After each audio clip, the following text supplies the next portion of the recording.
Puan Wati ke? Awak ke yang call kami untuk khidmat pemungut hutang? Ya, saya tuan.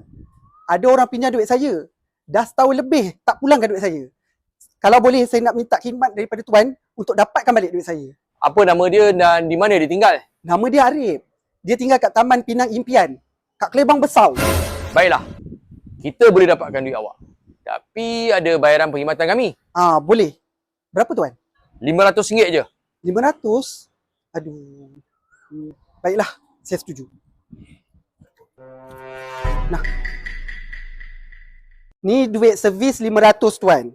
Tapi pastikan tuan dapatkan balik semula duit hutang saya tu, ya? Jangan risau puan.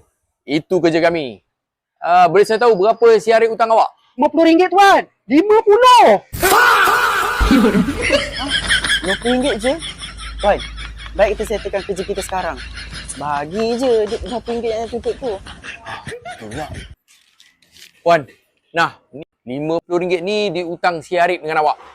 Nanti yang selebihnya saya settlekan dengan dia. Oh, terbaiklah tuan. Saya dah hampir setahun gila tuntut hutang saya dengan si Arif ni. Tapi tuan dapat selesaikan masalah saya dalam masa 5 minit je. Memang efisien betul.